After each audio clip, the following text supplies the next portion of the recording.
नमस्कार, मी राजेंद्र होंजे. युतीचं महाभारत या विशेष कार्यक्रमात तुमचं सगळ्यांचं स्वागत. 2 दिवसांपूर्वीच उद्धव ठाकरेंनी युती तुटल्याची घोषणा केली होती आणि त्यानंतर आज भाजपचा विजय संकल्प मेळावा झाला. या विजय संकल्प मेळाव्यामध्ये आपण पाहतोय की उद्धव ठाकरेंवरती शिवसेनेवर मुंबई भाजपाचे अध्यक्ष आशिष शेलार आणि मुख्यमंत्री देवेंद्र फडणवीस अक्षरशः तुटून पडले होते. यामुळे मुंबईमध्ये महापालिकेच्या निवडणुकीच्या निमित्तानं आता खऱ्या अर्थानं महाभारत सुरू झालंय हे आता स्पष्टपणे जाणवू लागलेलं आहे. काय नेमकं मुख्यमंत्री पहिल्यांदा या सगळ्या बोलण्यामध्ये बोलताना शिवसेनेची अवकात त्यांनी काढून दाखवली. ऐकूयात मुख्यमंत्री काय म्हणाले आणि मग चर्चेकडे जाऊ. त्या ठिकाणी कौरवांच्या मयसभेमध्ये प्रभू श्रीकृष्ण गेल्यानंतर श्रीकृष्णांनी धृतराष्ट्राला सांगितलं, अरे धृतराष्ट्रा, या ठिकाणी खऱ्या अर्थानं चांगलं राज्य जर स्थापन करायचं असेल तर धृतराष्ट्रा, तुला पांडवांची आवश्यकता आहे. पांडवाचं आणि तुझं नातं हे वनाप्रमाणे आणि सिंहाप्रमाणे आहे. ज्याप्रमाणे सिंहाला वनाची आवश्यकता असते, कारण त्या वनाच्या माध्यमातून सिंहाला त्या ठिकाणी राहण्याचं एक स्थान मिळत असतं, त्याचवेळी वनाला देखील सिंहाची आवश्यकता असते, कारण त्या माध्यमातून वनाचं संरक्षण, नद्यांचं संरक्षण हा सिंह त्या ठिकाणी करत असतो. आणि म्हणून हे सिंहाचं आणि वनाचं जे नातं आहे ते नातं तू ओळख आणि या नादान दुर्योधनाच्या नादाला लागू नको, या शकुनी मामाच्या नादाला लागू नको. त्या ठिकाणी तू पांडवांना त्यांचं राज्य देऊन टाक. पण काय म्हणाला दुर्योधन म्हणाला, सुईच्या टोकावर मावेल एवढी देखील जमीन राज्याची मी द्यायला तयार नाही. बंधू भगिनींनो, तेव्हाही शकुनी मामा आणि दुर्योधनाचंच चालायचं आणि आजही शकुनी मामा रूपी अनेक लोक हे त्या ठिकाणी दुर्योधनाच्या आजूबाजूला आपल्याला पाहायला मिळतात. हे त्या ठिकाणी धृतराष्ट्राच्या आजूबाजूला आपल्याला पाहायला मिळतात. इकडे मुख्यमंत्री दुर्योधन म्हणत होते, पण मुंबई भाजपचे अध्यक्ष आशिष शेलार यांनी शिवसेनेला चक्क शिवसैनिकांना कौरवांची उपमा दिली. बघा ते काय म्हणतात. की महाभारतातलं युद्ध सुद्धा केवळ एकाच गोष्टीमुळे घडलं, तो म्हणजे अहंकार. कृष्ण स्वतः दुर्योधनाकडे गेला, त्याने सांगितलं की आज आपल्याला ज्या पद्धतीने हे युद्ध टाळणं आवश्यक आहे, त्यामध्ये तू फक्त एकच भूमिका घे. त्या पांडवांचं जे हक्काचं असेल ते तरी दे, त्यांच्या न्यायाचं जे असेल ते पांडवांना तू दे. पण दुर्योधन अहंकारामध्ये इतका माजला होता, त्याने भगवान श्रीकृष्णाला उत्तर दिलं की सुईच्या टोका एवढं सुद्धा मी तुला देणार नाही. कृष्णाने सर्वस्वी प्रयत्न केला केवळ हक्काच्या आणि न्यायाच्या भूमिकेसाठी, पण दुर्योधनाचा अहंकार हक्क आणि न्यायाची भूमिका मानायला तयार नव्हता. आणि ज्या वेळेला अहंकार माजला त्यावेळेला श्रीकृष्णाने ठरवलं की मी सत्याचा साथ देणार, मी पांडवांबरोबर युद्ध लढणार आणि कौरवांचा पराभव करणार. आज या संपूर्ण मुंबईत आणि राज्यात याच गोष्टीचं चित्रण दिसतंय. जे जे अहंकारी या ठिकाणून बोलत होते ते सांगत होते आम्ही चर्चा करणार नाही. सर्वस्वी प्रयत्न भारतीय जनता पक्षाने केला. कृष्णरूपी मुख्यमंत्र्यांनी त्यासाठीची आवश्यक त्या सगळ्या गोष्टींचा प्रयत्न केला. आज ज्या वेळेला कौरव स्पष्टपणे समोर आले, त्यावेळेला इथे जमलेल्या पांडवांसमोर एकच पर्याय आहे, तो म्हणजे कौरवाचा पराभव आणि सत्याचा विजय. याशिवाय दुसरं तिसरं काही नाही. याच सगळ्या मुद्द्याभोवती आपण आता चर्चा करणार आहोत. युतीचा महाभारत मध्ये 3 प्रमुख मुद्दे चर्चेला असतील. पहिला मुद्दा आपला आहे की मुंबई महापालिकेत सेना भाजपच्या भांडणावरून निवडणुकीचं महाभारत आता खऱ्या अर्थानं सुरू झालंय का. दुसरा मुद्दा असेल शिवसेनेला खंडणीखोर म्हणताना गृह खातं सांभाळणारे मुख्यमंत्री गप्प का होते? तिसरा मुद्दा असेल महापालिका निवडणुकीनंतर कौरव पांडव आता भांडतायत, पण महाभारत संपून एकत्र येतील का? या तीन प्रश्नाभोवती, तीन महत्वाच्या मुद्द्याभोवती आपण चर्चा करणार आहोत. आपल्यासोबत स्टुडिओमध्ये IBM लोकमतचे कार्यकारी संपादक महेश म्हात्रे सर आहेत. त्याचबरोबर शिवसेनेचे प्रवक्ते अरविंद भोसले आपल्यासोबत आहेत. काँग्रेसचे प्रवक्ते डॉक्टर राजू वाघमारे आपल्यासोबत आहेत आणि भाजपकडून आमदार प्रवीण दरेकर हेही आपल्यासोबत आहेत. त्यामुळे या सगळ्या मुद्द्याविषयी आपण बोलणार आहोत. सुरुवात अरविंद भोसले तुमच्यापासून. शिवसेनेची अवकात, दुर्योधन, कौरव, शकुनी मामा असे वेगवेगळ्या उपमा देत भाजपने आज तुमच्यावर हल्लाबोल केलाय. काय म्हणणं आहे आपलं?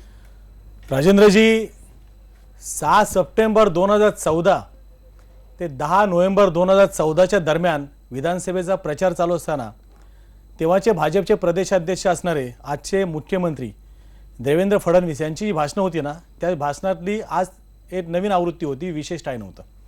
परंतु बरं झालं त्यांनी आजच्या ह्या मुंबई महापालिकेचा प्रचार करताना महाभारताचं उदाहरण दिलं. कारण कौरवटोन आणि पांडवटोन हे मुंबई आणि महाराष्ट्राची जनता येत्या 21 तारखेला तर दाखवून देणारच आहे. परंतु ज्या पद्धतीने महाभारताच्या युद्धामध्ये भीष्माचार्यांना मृत्यूशय्यावरती ठेवलं होतं, तशी ज्यांनी परिस्थिती लालकृष्ण अडवाणी ज्यांनी भाजप उभा केलेला आहे त्यांची या भाजपवाल्याने करून ठेवलेली आहे. ह्या ठिकाणी मुद्दाम जाणून पूर्वी सांगतो आणि त्यामुळे कौरव टोन आहे ह्या पहिलं लक्षात आलं. दुसरं, नियतीच्या मनात काय बरं, ज्यावेळेला शिवसेनेवरती यांच्या तोंडातून जेव्हा गरळ उठली जात होती तेव्हा मुंबई भाजपच्या अध्यक्षांच्या आशिष शेलारच्या छाती दुखायला लागलं आणि भाजपचे जे आहेत मुख्यमंत्री जे आहेत महाराष्ट्राचे देवेंद्र फडणवीस यांनी जेव्हा बोलायला सुरुवात केली तेव्हा त्यांचा ढसा बसला. कारण शिवसेनेवरती या पद्धतीने बोललेलं कदाचित नियतीला मंजूर नव्हतं आणि त्यामुळे पाणी पिता पिता ते बोलले की आज पाणी पितोय, परंतु 21 तारखेला पाणी पाजू. होय, मुंबईची आणि महाराष्ट्र जनता, विशेषतः मुंबईची जनता, तमाम मुंबईकरांसाठी जे शिवसेनेने धरण बांधलेलं ना मध्य वैतरणा वंदनीय शिवसेना प्रमुखांच्या नावाने, त्या धरणातलं पाणी तुम्हाला पाजल्याशिवाय राहणार नाही, या ठिकाणी मी नमूद करू इच्छितो. आणि त्याच्या पुढचा मुद्दा असा की ज्या पद्धतीने आपण अजून मुद्दे आपण घेऊ. केलेले अरविंद भोसले, अजून मुद्दे आपण घेऊया, पण त्यापूर्वी डॉक्टर राजू वाघमारे, तुम्हाला काय म्हणायचं आहे? कौरव पांडवांचं राजकारण किती दिवस चालेल, की कौरव पांडव राजकारणानंतर एकत्र येतील? कसं आहे काय, या दोन्ही पक्षांना राजेंद्रजी एक नैतिकता जी आपण म्हणतो किंवा सर्वसाधारणपणे राजकारणामध्ये स्वतःची असलेली प्रतिमा जपण्याची किंवा साध्या सोप्या मराठमोळ्या भाषेत जर आपण म्हणायचं तर लाज हा शब्द. कारण प्रत्येक वेळी एकमेकाच्या विरोधात अशा पद्धतीने भांडायचं, एकमेकावर गरळ ओकायची, एकमेकांना शिव्याशाप द्यायचे, एकमेकांचे घोटाळे बाहेर काढायचे की ज्या घोटाळ्यामधलं कमिशन या दोघांनी खाल्लेलं आहे. आणि परत एकदा निवडणुकानंतर महाराष्ट्राच्या जनतेला मूर्ख बनवून त्यांच्याकडे हसत हसत गळ्यात गळा घालून परत राज्यकारभार करायचा.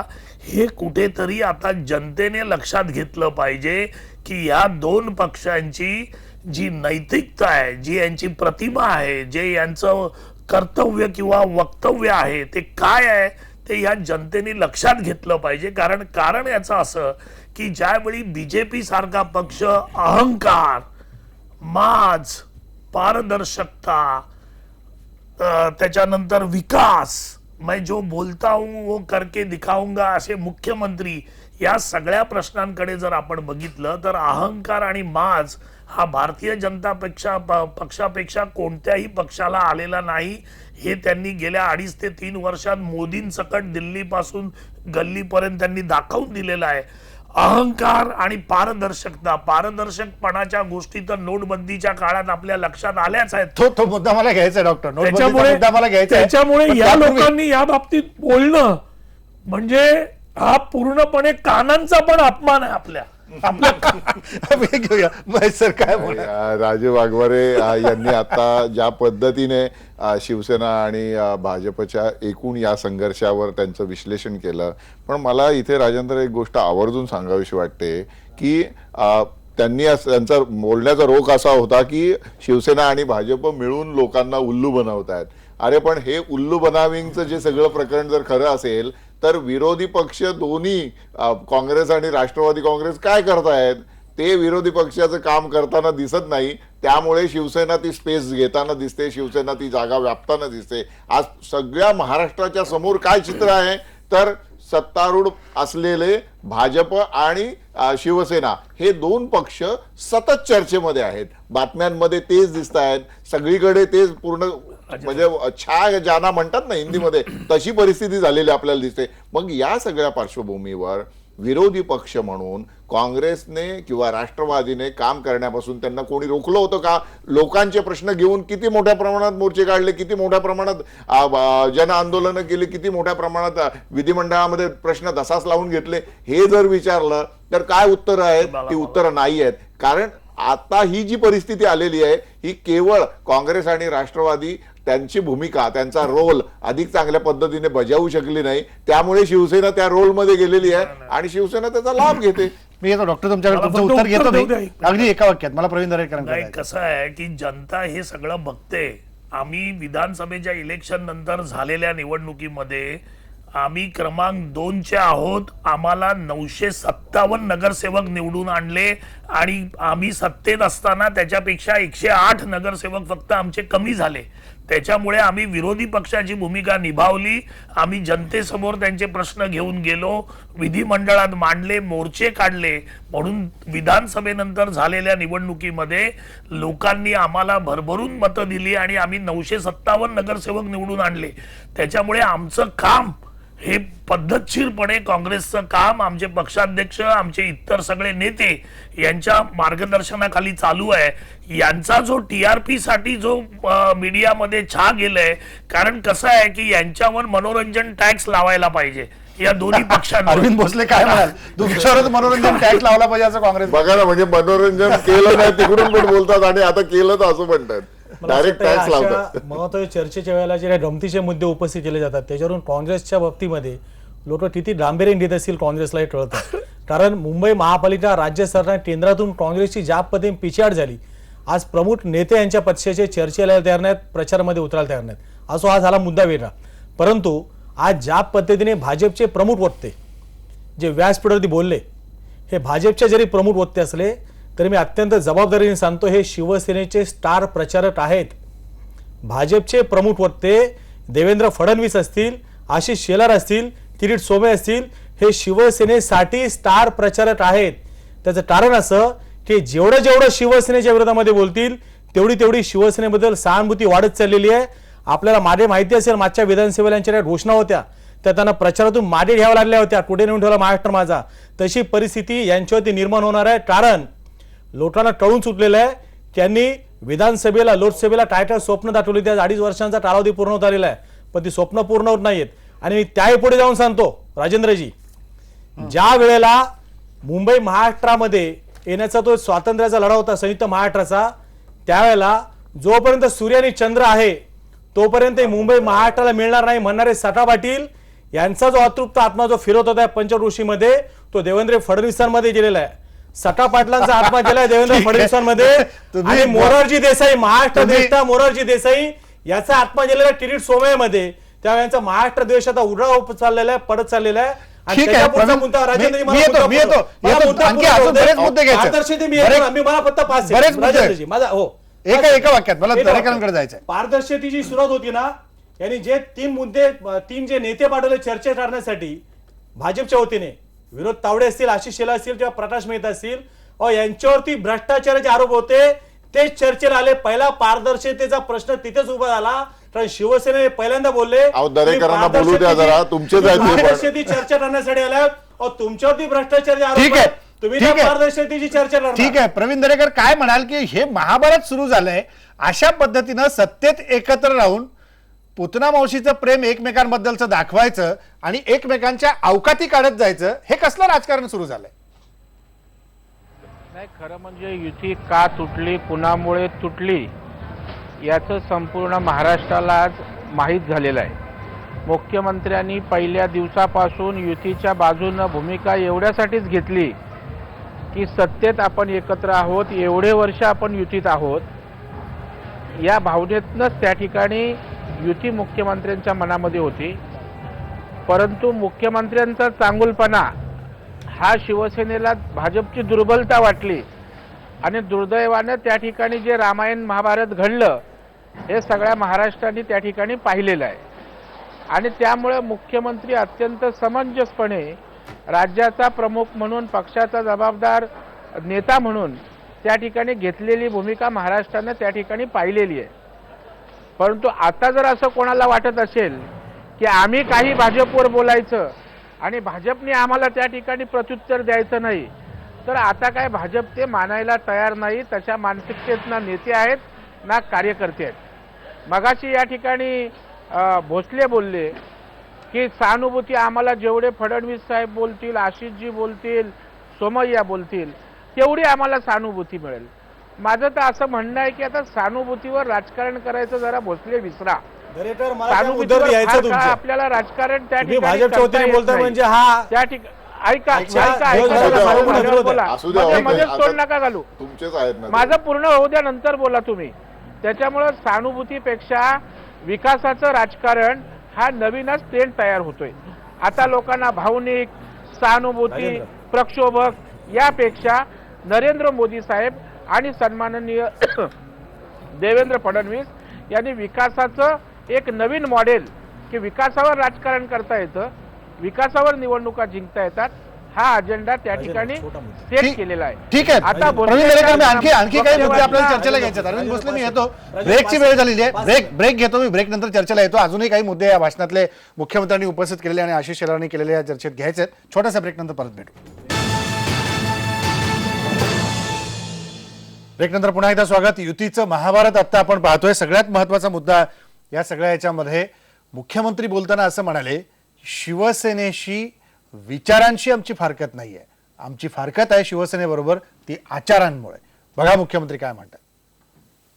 तुमचे आणि आमचे विचार काही वेगळे नाही आहेत. तुमच्या विचाराची आमची फारकत नाही आहे, आमची फारकत तुमच्या आचाराची आहे. तुमच्या विचारात आणि आचारात फरक आहे. आम्हाला आचारामध्ये परिवर्तन हवं आहे आणि म्हणून त्या ठिकाणी मी सांगितलं, युती करायची असेल 2, 4, 5 जागा इकडे तिकडे चालतील, पण या ठिकाणी अजेंडा पारदर्शितेचा असला पाहिजे. पारदर्शी प्रामाणिकतेनं ही महानगरपालिका चालली पाहिजे. एवढ्या एका अजेंड्यावर या ठिकाणी युती झाली पाहिजे. पारदर्शी मुद्द्यावर अजेंड्यावरतीच भाजप अजूनही ठाम आणि त्याच मुद्द्यावरती शिवसेनेवर सातत्याने टीका करताना दिसते. राहुल शेवाळे देखील आपल्यासोबत आहेत, खासदार शिवसेनेचे. राहुल शेवाळे, काय म्हणाल ज्या प्रकारे मुख्यमंत्री म्हणाले की शिवसेनेच्या आचाराशी आमची फारकत आहे, विचार जरूर एक आहेत, शिवसेनेचा नेमका असा कोणता आचार भाजपला खटकतोय ज्यामुळे फारकत होतीये? नाही, शिवसेनेचा कुठल्याही आचारात विसंगती नाही आणि शिवसेनाचा आचार हा चांगलाच आहे आणि त्यामुळेच मुंबईकर जनता शिवसेनेचा आचार चांगला असल्या कारणामुळे गेले कित्येक वर्ष मुंबईची धुरा शिवसेनेकडे देत आहे. आम्हाला तर माननीय मुख्यमंत्र्यांच्याच आचारावरच आता संशय येतो आहे. ज्या माननीय मुख्यमंत्र्यांकडे गृह खातं आहे त्या गृह खात्यातच भ्रष्टाचाराची संख्या जास्त आहे. आज अँटी करप्शन ब्युरोचा जर रिपोर्ट बघितला तर सर्वात जास्त अँटी करप्शन ब्युरोने जी कारवाई केली आहे ती गृह खात्यात केली आहे आणि महसूल खातं ज्या ठिकाणी त्यांच्याकडे आहे त्या महसूल खात्यात पण सर्वात जास्त गृह खात्याच्या अँटी करप्शन ब्युरोच्या कारवाई झालेल्या आहे. संपूर्ण महाराष्ट्राची अँटी करप्शन ब्युरोची जर आकडेवारी पाहिली तर मुंबई महानगरपालिकेत सर्वात शेवटचा नंबर लागतो ज्या ठिकाणी अँटी करप्शन ब्युरोने कारवाई केलेली आहे. आणि भाजपाकडे जी 40 जी संपूर्ण मंत्रालय आहे त्या 40 त्यातली 30 खाती जी आहेत जी भारतीय जनता पार्टीकडे आहेत त्यांच्यावर सर्वात जास्त अँटी करप्शन ब्युरोच्या डिपार्टमेंट थ्रू कारवाई झालेली आहे. त्यामुळे एकीकडे मुख्यमंत्री आचाराच्या संदर्भात उल्लेख करतात, पारदर्शकता हवी आहे. पारदर्शकता खऱ्या अर्थाने माननीय मुख्यमंत्री अर्बन डेव्हलपमेंटचे प्रमुख आहेत आणि सर्व मुंबई महानगरपालिकेचं प्रमुख असल्या कारणामुळे संपूर्ण कारभार त्यांच्या हाती आहे. गेले 2.5 वर्ष माननीय मुख्यमंत्री जी मुंबई महानगरपालिकेची जी समन्वय समितीची बैठक आहे ती बैठक अजूनपर्यंत घेऊ शकले नाही आणि जर त्यांना पारदर्शकता हवी आहे तर 2.5 वर्षात त्यांनी नियुक्त केलेले आयुक्त, त्यांनी नियुक्त केलेले ॲडिशनल कमिशनर यांच्या मार्फत पारदर्शकता आणायची असेल. त्यांच्या मनात कुठल्याही पारदर्शकता मुंबई महानगरपालिकेचा कारभार हा संपूर्ण पारदर्शी आहे. खऱ्या अर्थाने राहुलजी, मला एकच साधा प्रश्न विचारायचा आहे. शिवसेना ही खंडणीखोर आहे असं ज्यावेळेस भाजपच्या व्यासपीठावरून भाजपचे मुंबईचे अध्यक्ष आणि मुख्यमंत्री उच्च रवाने बोलतात त्यावेळेस शिवसेना ही अशी आकडेवारी देत बसणार की शिवसेना काही पुरावे देणार? नाही, शिवसेना याचे पुरावे हेच देणार की ॲक्च्युली मुख्यमंत्र्यांकडे गृह खातं आहे, त्यांनी एक तरी शिवसैनिकाची खंडणीची केस दाखवावी. मुख्यमंत्र्यांनी उल्लेख केला की भगवा झेंडा हातात घेऊन शिवसैनिक खंडणी मागतात. ही एकही गोष्ट खरी नाही आहे. भगवा झेंडा हातात घेऊन मुंबईचं जे रक्षण आहे ते शिवसैनिकांनी केलं आहे. 92ची दंगल झाली ते ह्या शिवसैनिकांनी मुंबईचं रक्षण केलं. मुंबई शहरावर जेव्हा प्रलंकारी पाऊस झाला त्यावेळी मुंबईकरांचं रक्षण भगवा झेंडा हातात घेऊन. राहुल शेवाळे आशिष शेलार असं म्हणाले की यांना फक्त 92-93चीच आठवण येते आणि 95 नंतरचे दिवस हे विसरून जातात. 95 नंतरच्या पण दिवसाचा मी उल्लेख करतो. जेवढ्या मुंबईत बॉम्बस्फोट झाला त्यावेळी सर्वात जास्त रक्तदान रक्तदानाची जी व्यवस्था आहे ती मुंबईकरांना शिवसैनिकांच्या माध्यमातून केलेली आहे. त्यामुळे भगवा झेंडा हातात घ्यायची ताकद ही शिवसैनिकांमध्ये, भाजपाच्या कार्यकर्त्यांच्या हातात बांगड्या आहेत. मी तर बोलतो माननीय मुख्यमंत्र्यांच्या हातात. ठीक आहे. एक मिनिट दाबा राहुल शेवाळे, एक मिनिट दाबा. प्रवीण दरेकर काय म्हणाल? भाजपच्या कार्यकर्त्याच्या हातात आता बांगड्याच आहेत शिल्लक, बाकी काही नाही. भगवा झेंडा फक्त शिवसेनेच्या हातात आहे ते म्हणताय. आता राहुल शेवाळे यांची अस्वस्थता मी समजू शकतो. त्यातनंच त्यांनी अगदी थेट उद्वेगानं मुख्यमंत्र्यांच्या हातात पण बांगड्या इथपर्यंत बोलण्याची मजल, ज्या वेळेला आपला विवेक सुटतो, आपला संयम सुटतो, त्याच वेळेला अशा प्रकारची भूमिका घेतली जाते. मला वाटतं मुख्यमंत्र्यांनी आक्रमकपणे भाषण केलं असलं तरी त्यांनी त्यांच्यातला विवेक किंवा त्या ठिकाणी साधन सुचिता कुठेही त्यांनी हरवू दिली नाही. आणि त्याच्यामुळे अशा प्रकारचं बोलणं, तुझ्या हातात बांगड्या माझ्या हातात बांगड्या, हे त्यांना ती भाषा शोभणारी आहे. पण शिवसेनेचा कोणता आचार खटकला प्रवीण दरेकर? शिवसेनेचा आचार कोणता खटकला? त्यांच्याकडे गृह खातं आहे, त्यांच्या हातात त्या बांगड्या घातल्या, कारवाई करा. शिवसेनेचा आचार एवढाच की ज्या 25 वर्ष एका पक्षाबरोबर युती केली आणि नंतर आता 25 वर्ष संसार झाल्यानंतर त्याचे फायदे त्या ठिकाणी उपभोगल्यानंतर अचानक असा काहीतरी साक्षात्कार होतो की त्या ठिकाणी सडल्याची जाणीव त्या ठिकाणी होते. तर हे त्या ठिकाणी कुठे आचार विचारामध्ये त्या ठिकाणी बसत नाही. आणि त्यामुळेच त्या ठिकाणी आज मंत्रिमंडळात त्या ठिकाणी बसायचं, सत्तेत त्या ठिकाणी सहभागी व्हायचं. मग एका बाजूला विचारांचं आणि तत्वाच्या गोष्टी करत असताना आपण त्यांच्या मांडीला मांडी लावून त्या ठिकाणी सत्तेत आहोत आणि पुन्हा सत्तेच्या बाहेर प्रवीण दरेकर यांनी 25 वर्षाचा इतिहास सांगू नये. त्यांनी 25 वर्षात कोणाच्या मांडीला मांडी लावली त्यांनी सांगावं. राहुलजी, एकीकडे होतं ना मांडीला मांडी लावली. तुम्ही आम्हाला शिकवतात भारतीय जनता पार्टीचा इतिहास. अरे आमच्यासारख्यानीच उभी केले, तुम्ही आम्हाला शिकवताय. शिवसैनिकांनी उभी केले. आता तुम्हाला माहिती आहे ना तुम्हाला शिवसैनिकांनी काय आम्ही केले, तुम्ही केले, केसेस घेतले, जाणीव आहे का तुम्हाला? एक पक्ष सोडायचे तुम्हाला शिवसेनेचा तुम्हाला जाणीव आहे का? आम्ही केलंय हे तुमचं आम्ही केलंय. इतिहास जाणीव ठेवावी, आपली आंदोलन तुम्ही नाही केली, आंदोलन केली आंदोलन केली तर मग पक्ष सोडायचं कशाला? मनसेत कशाला जायचं? भाजपात कशाला जायचं? राहायचं ना शिवसेनेत, निष्ठावंत सैनिक असेल. आम्हाला शिकू नका, तुम्हाला हक्क पण नाही बोलायचा. पहिला एका पक्षात राहायला शिकवा आणि मग दुसऱ्याला शिकवा. त्या भारतीय जनता पार्टीत पण जाऊन एकनिष्ठ राहा. भारतीय जनता पार्टीत जाऊन एकनिष्ठ राहा. मुंबई जिल्ह्याचा भ्रष्टाचार केलाय त्यातून वाचवण्यासाठी भारतीय जनता पार्टीत गेले ते वाचवा पहिलं. अरे मुंबई जिल्हा बँकेत जो भ्रष्टाचार केला ना त्यातून वाचवण्याचा जो केवळ अरे तो करा. भारतीय जनता पार्टी तुम्हाला वाचवण्याचं घेतलं ना ती वाचवा तुम्ही. तुम्ही केसेस एक मिनिट राहुल शेवाळे, तुम्ही गेलेत आधी मुंबईतल्या मुद्द्यावर बोलू, बँकेत नंतर जाऊ. कारण मुख्यमंत्री असं म्हणाले, ऐका ना, मी आठवण करत होतो प्रवीण दरेकर. मुख्यमंत्री असं म्हणाले की आम्ही राजकारण करतो नोटाबंदीचं, आम्ही अंकुश आणतो भ्रष्टाचाराच्या राजकारणावर. म्हणजे नेमकं काय साधायचं होतं अरविंद भोसले मुख्यमंत्र्यांना? राजेंद्रजी, एक महत्वाचा मुद्दा म्हणतो आपण. सर म्हात्रे साहेब, आपण मला पुरावा द्या. अँटी टेररिझमचं ब्युरोचं ऑफिस वरळीमध्ये, मुंबई महापालिकेमध्ये अँटी टेररिझम ब्युरोच्या माध्यमातून जेवढी कारवाई झालेली आहे त्या कारवाईमध्ये सर्वाधिक नगरसेवक हे भारतीय जनता पक्षाचे आढळलेले आहेत, सापडलेले आहेत. आणि मी IBN लोटमतमध्ये बोलतोय जाहीरपणे, मी IBN लोटमध्ये सांगतोय, भाजपचे सर्वाधिक नगरसेवक सापडले, त्या शिवसेनेचा इथे नगरसेवक सापडला नाही, कारण ती कृत्य आम्ही करत नाहीये. दुसरा मुद्दा असा की आजच्या चर्चेला प्रवीण दरेकर आलेत. आपण एक खेळ नेहमी खेळत असतो. आणि त्या प्रत्येक खेळामध्ये तो दरवर्षी होत असताना एक चषक प्रत्येक सन्नाडे दरवर्षी जात असतो, त्याला फिरता चषक म्हणतात. प्रवीण दरेकर सारखा हा जो राष्ट्रीय पक्ष पदाधिकारी हा राष्ट्रानं फिरता चषक झालाय. पूर्वी तो शिवसेनेत, मग तो मनसेत, आता भाजपमध्ये. तर असे राष्ट्राने जे फिरते चषक आहेत जे आपल्या भ्रष्टाचाराची पापं लपवण्यासाठी कारवाई होऊ नये म्हणून भाजपमध्ये गेलेले आहेत. आणि अशी लोक भाजपमध्ये असताना भाजपने पारदर्शकतेच्या गप्पा मारणं म्हणजे हा फार मोठा विरोध झालेला ठीक आहे, प्रवीण आणि दरेकर, त्यामुळे डॉक्टर प्रवीण दरेकरांसारख्या गोष्टी थोडक्यात प्रवीण दरेकर. चर्चेचा आता विषय होतोय. प्रवीण दरेकर उत्तर द्या. मी नाही, डॉक्टर वाघमारेकडे विषय डायव्हर्ट करतायत. डायव्हर्ट नाही, तुम्ही वात्रटासारखं फिरता चषक बोलून झालाय. काही एक मिनिट, आपण उत्तर काय द्या. नाही. फिरता चषक. अरविंद, उत्तर द्या. आपण कोणतरी अरविंद. शाणे आहोत त्यांना असा बोलू काही आविर्भाव आणू नका. महेशजी, विषय दुसऱ्या अंगाने जाते. जे विषयच माहीत नाहीत त्याच्यावर भाष्य करतायत. स्वतंत्र चर्चा राहावा, मी त्या चर्चेला येईन. आता जो मुंबईशी संबंधित विषय आहे, मुंबईच्या विकासाच्या आजच्या झालेल्या मेळाव्या संदर्भात ते बोलायचं सोडून नको तिकडे चर्चा डायव्हर्ट करण्याचा केविलवाना प्रयत्न त्या ठिकाणी चाललाय. ठीक आहे, आपण आणि मुद्द्यावरच येऊ. तुमच्या प्रवीण, नाही, नाही, थांबा, थांबा. मुद्द्यावरच येऊ आपण. भाजपचे सर्वाधिक नगरसेवक महापालिकेमध्ये सापडले ACB ला. एक एक मिनिट मिनिट, अरविंदजी. भाजपचे सर्वाधिक नगरसेवक हे भोसले, भ्रष्टाचारात सापडले. तुम्हाला जेवढं अरविंद भोसले हे सभेचं ठिकाण नाही, आपण चर्चा करतोय. मी हे सभेचं ठिकाण पारदर्शकतेचा एक विषय मिनिट. होतो राजेंद्रजी. नाही, नाही, चर्चा अरविंद होऊ भोसले, द्या. अरविंद महेशजी, माझी भोसले हे विनंती सभेचं आहे, ठिकाण नाही. इथे हे महाराष्ट्र चॅनलचं बघतोय, व्यासपीठ आहे. इथे डिबेट होऊ द्या, चर्चा होऊ द्या. एक आक्रस मिनिट. ताळेपणे आरडून ओरडून त्या ठिकाणी आपला तुम्ही मुद्दा उपस्थित पटवता केलेल्या येणार प्रश्नाला नाही. उत्तर देतो मी. नाही, भाजपचे 7 नगरसेवक ऐका सापडले ऐका ऐका अँटी-करप्शन ब्युरोच्या मी गटात. माझं काय म्हणणं आहे, इथे आणि आपण अशा आरडाओरडा मुंबई करून महानगरपालिकेतल्या नाही, विशेषतः एक मिनिट मला जरा बोलू द्या. मुंबई महानगरपालिकेतल्या सत्ता संघर्षासंदर्भात आपण बोलत असताना हा विषय बऱ्यापैकी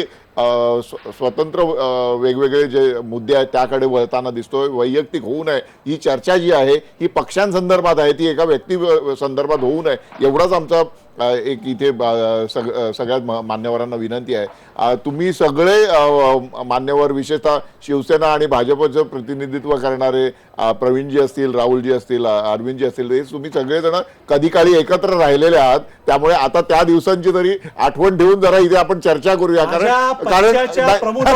अरविंद भोसले एक मिनिट. अरविंद भोसले एक मिनिट. अहो ते सुद्धा तसंच म्हणतात. अहो ते सुद्धा घरच्या नात्याला सुद्धा तिलांजली देतो. नाही नाही अरविंद भोसले एक मिनिट. अहो ऐका तर खरं. पक्षाच्या प्रमुखावरती कोणी आरोप करत असेल अरविंद तर भोसले तिथे दयामाय नाही. अरविंदजी ऐका तर खरं. दोर कापलेले आहेत. अरविंदजी ऐका तर खरं. दोर ऐका, कापलेले अरविंद भोसले. आहेत. माझ्या अरविंद भोसले पक्षाच्या निवडणुका प्रमुखावरती चालू आहेत. जर आरोप होत शिवसेनेला असेल, महेश, शिकलं पाहिजे. शिवसैनिक शिवसेनेने ऐकून सहन थोडं करणार घ्या. नाही. ऐकून घ्या अरविंद भोसले जरा. ऐकून अरविंदजी घ्या. जरा ऐकून घ्या. इथे महेश, जरा नीट बोलायला सगळं हे ज्या नाही. पद्धतीने बोलणं चाललंय ना हे बघितल्यानंतर बरोबर नाहीये ना. राजेंद्र मला एक प्रसिद्ध शायरचा शेर आठवतोय की ज्या टोकाला चाललेले आहेत यांनी जरा लोकशाही प्रक्रियेमध्ये यावं. लोकशाहीमध्ये सर. दुश्मनी लाख सही रिश्ता खत्म न कीजिए, दिल से दिल मिले या ना मिले, अरे हात मिलाते रहिए. फक्त इथे चर्चेसाठी तरी तुम्ही बोलत राहा, दुसरं काही नाही. ठीक आहे, ठीक आहे. मला राजू वाघमारे break जरा घ्या. बोलू डॉक्टर वाघमारे. द्या. तुम्ही break घ्या. त्यांच्या- डॉक्टर त्यांच्या वाघमारे. विरोधी डॉक्टर पक्षाचं वाघमारे. स्थान आहे ते सुद्धा तुमच्याकडे घालून टाका. तुमच्याकडे येतो. डॉक्टर वाघमारे. चर्चेला उत्तर देऊया. जे काही प्रश्न विचारा अरे तुम्ही. कसं आहे राजेंद्रजी, पारदर्शकतेच्या गोष्टी बीजेपीनी करणं हा सगळ्यात मोठा जोक आहे.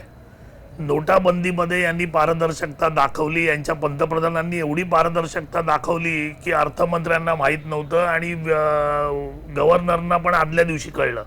अशा पारदर्शकतेच्या गोष्टी करणार, मुख्यमंत्री म्हणणार की आम्ही भ्रष्टाचाराच्या विरोधात, आचार यांचा वेगळा आहे. अहो कसला भ्रष्टाचार? 20 मंत्री तुमच्या मंत्रिमंडळामध्ये भ्रष्टाचारी आहेत.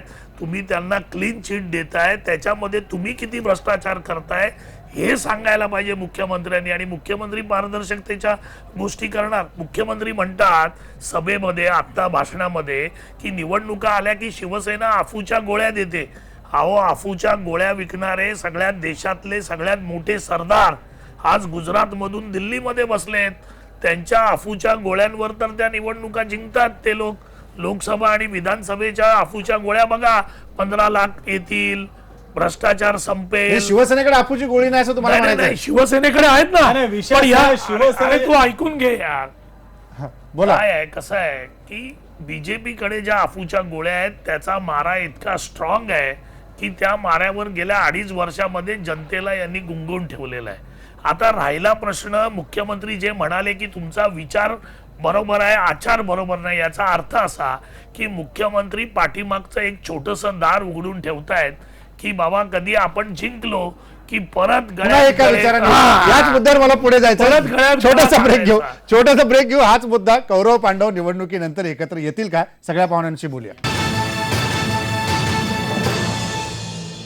शेवटच्या भागात आपण आलोय. युतीचं महाभारत आपण पाहतोय. सगळ्याच पाहुण्यांना मला शेवटचा प्रश्न विचारायचा आहे की आता ह्या निवडणुकीमध्ये आरोप प्रत्यारोप होत राहतील, एकमेकांच्या अवकाती काढल्या जातील, एकमेकांना प्राण्यांच्या उपमा दिल्या जातील. अफजल खानापासून ते शाहिस्ते खानापर्यंत प्रत्येक इतिहासातल्या प्रतीकांची नावं एकमेकांना दिली जातील. अनेक गोष्टींचं बारसं होईल आणि नवी नवी नावं महाराष्ट्राला कळतील देखील. पण सगळ्यात महत्त्वाचा मुद्दा आहे, शिवसेना भाजप राज्यातल्या सत्तेतून बाहेर पडली नाही आहे. 10 महापालिका आणि 25 जिल्हा परिषदांसाठी एकमेकांच्या समोरासमोर लढतीये. निवडणूक संपल्यानंतर कौरव पांडव एकमेकांना म्हणणारे दोन पक्ष एकत्रित येतील का? Rahul Shewale, I love you एकमेकांना कोण म्हणेल निवडणुकीनंतर? नाही, निवडणुकीनंतर ही वेळ येणार नाही. निश्चित स्वरूपात मुंबईकर शिवसेनेच्या पाठीशी आणि ते ह्या निवडणुकीच्या माध्यमातून मुंबई महानगरपालिकेवर भगवा फडकून या ठिकाणी शिवसेनेचाच विजय होईल. त्यामुळे ही वेळ येणार नाही आहे. आता भारतीय जनता पार्टीचा आशिष शेलारांनी जो स्वतःला पांडवाचा उल्लेख केला, त्यांनी व्यासपीठावर पांडवाची संख्या 5च्या वरती 10-12 जणांची संख्या दाखवली. ते नवीन पांडवाची एक संख्या दाखवली आणि माझ्या माहितीप्रमाणे मुंबई शहरात एक पांडव गँग म्हणून प्रसिद्ध आहे आणि गृह खात्याने याची चौकशी करावी. आता ती पांडव गँग पुन्हा एकदा मुंबई शहरावर साम्राज्य प्रस्थापित करण्यासाठी तयार झाली आहे का? त्यामुळे मुंबईकर ह्या पांडव गँगला, जी मुंबई शहरात फेमस आहे, कुंभारवाडा या संपूर्ण परिसरात या पांडव गँगला नेस्तनाबूत करून या शिवसेना ही खऱ्या अर्थाने मुंबईकरांना ज्या ज्यावेळी संकट आले त्यावेळी शिवसैनिकांनी आणि शिवसेनेने साथ दिले तर शिवसेनेला विजयी करतील. म्हणजे एकत्र येणार नाहीत हे स्पष्ट आहे. नक्की. प्रवीण दरेकर, कौरव पांडव एकत्र येतील का? नाही, त्यांनी आता त्यांना मेजॉरिटी येणार सांगितलंय. मी या ठिकाणी अत्यंत आत्मविश्वासानं सांगतो की तशा पद्धतीची वेळ भारतीय जनता पार्टीवर सुद्धा येणार नाही. कारण लोकसभेच्या आणि विधानसभेच्या निवडणुकीमध्ये राज्यातील जनतेनं पूर्णपणे मोठा जनाधार या ठिकाणी भारतीय जनता पक्षाला दिलाय आणि त्यामुळे केंद्रातलं राज्यातलं काम आणि मुख्यमंत्र्यांची प्रतिमा या आधारे मुंबईच्या विकासासाठी 100% भारतीय जनता पक्षाला बहुमत त्या ठिकाणी मिळेल आणि त्यामुळं शिवसेनेची त्या ठिकाणी बदल घ्यायची गरज लागेल असं मला या ठिकाणी वाटत नाही. आणि राजकारणामध्ये जर तरवर बोलून त्या ठिकाणी आजच त्या ठिकाणी फायदा नाही. निवडणुकीनंतर तशा परिस्थिती असली तर तात्कालिक निर्णय त्या परिस्थितीत नेते लोक घेतील. पण एक मात्र मला आवर्जून विचारायचं प्रवीण दरेकर जाता आता अगदी थोडक्यात उत्तर हवंय. कौरवाची उपमा आशिष शेलारांनी दिल्यानंतर मुख्यमंत्री भाषणाला उभे राहिले आणि मुख्यमंत्री म्हणाले, आशिष शेलार तुम्ही कौरव जरूर म्हणालात पण मंत्रिमंडळात मी कौरवांसोबत बसलोय असं वाटत नाही. म्हणजे भाजपमध्ये 2 मतप्रवाह आहेत हे स्पष्टपणे दिसतंय व्यासपीठावर. नाही, मतप्रवाह नाही. मुख्यमंत्र्यांनी त्या ठिकाणी ज्यांचा उल्लेख केला तेही आपल्या सोबत आहेत याची अगदी स्पष्टपणे त्या म्हणजे ठिकाणी मुख्यमंत्र्यांना कौरव आहे शिवसेना असं मान्य नाहीये. नाही, मुख्यमंत्र्यांनी सांगितलं तीही लोक माझ्या मांडीला मांडी लावून बसलेली आहेत आणि त्यामुळं मुख्यमंत्र्यांनी त्या विषयाला तो विषय पुढे नेला नाही. त्यांनी त्या विषयाला तिथंच त्या ठिकाणी थांबवलं. अरविंद भोसले थोडक्यात. राजेंद्रजी, 114 जागांचा विषय होता, त्याच्यावर 227. दोन्ही पक्षांना, सर्वच पक्षांना आता क्षितिज मोकळं आहे. परंतु मी मुद्दाम सांगतो की ती वेळ येणार नाही. राहुल शेवाळे सुद्धा बोलले आहेत. कारण शिवसेना 227 जागांवरती लढते स्वबळावरती. आम्ही कुणाच्याही कुबड्या आणि टेकू घेतलेले नाही आहेत. परंतु एक मुद्दाम विषय सांगतो, ते आता दिवस गेले. दिल्लीच्या लोकसभेच्या निवडणुका झाल्या, भाजपला 7 पैकी 7 खासदारांची जागा मिळवली. आपण मुंबई बोलू फक्त. बोलतो नाही, बाकी राज्यात राहू द्या. फक्त मुंबई, वेळ कमी आहे, वेळ कमी आहे. फक्त मुंबई, फक्त मुंबई, वेळ कमी आहे. फक्त मुंबई. होतो ती वेळ येणार नाही निश्चित. कारण शिवसेनेने ज्या पद्धतीने मुंबईकरांचा विश्वास जिंकलेला आहे, शिवसेना 2 स्तरावरती काम करते, महापालिकेमध्ये सुद्धा आणि सतत ज्या मुंबईमध्ये 227 प्रभागांमध्ये 782 शिवसेनेच्या शाखा आहेत. ते अहोरात्र काम करतात, लोकांचा विश्वास जिंकलेला आहे आणि तोच प्रकार 30 प्रकार संपूर्ण महाराष्ट्रामध्ये आहे. तशी वेळ कदापि येणार नाही. भाजपले आधी होतेच मूडभर, आता राहिले चिमूडभर. यानंतर आता दिसतील तुम्हाला.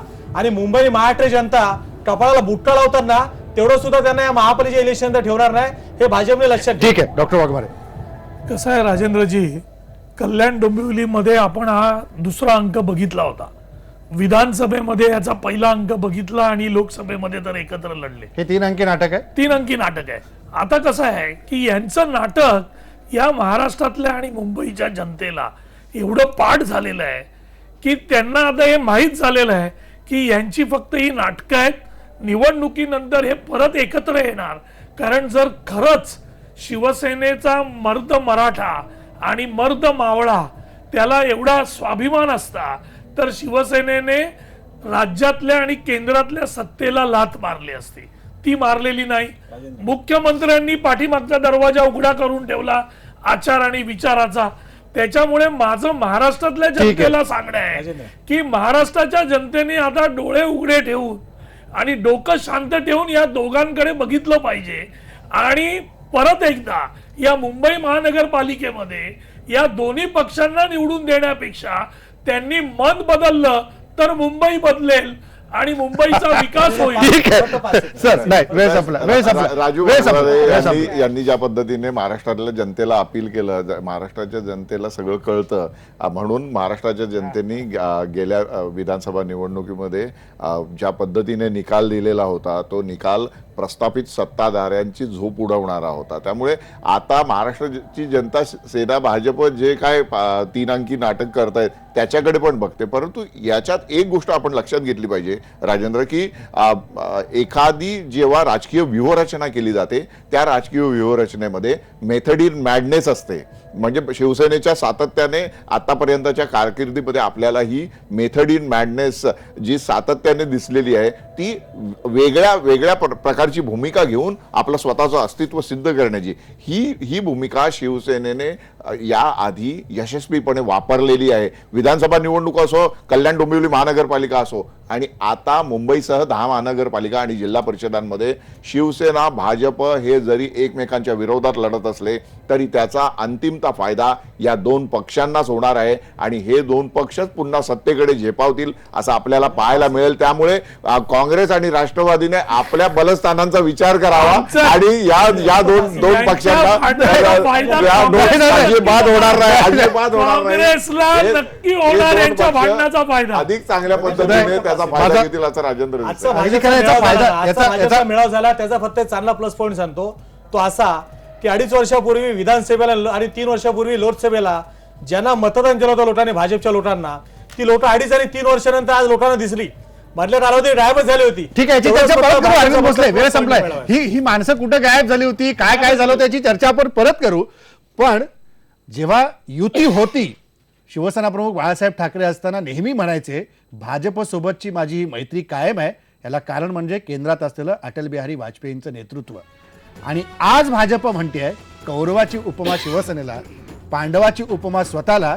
याच मुद्द्यावर वाजपेयींनी केलेली सुंदर कविता आहे. या दोघांनाही आजच्या क्षणाला चपकल लागू आहे. कविता ऐकू आणि कार्यक्रमात इथंच थांबू. कौरव कौन पांडव, टेढ़ा सवाल है, दोनों ओर शकुनी का फैला कुटजाल है. धर्मराज ने छोड़ी नहीं जुए की लत है, हर पंचायत में पांचाली अपमानित है.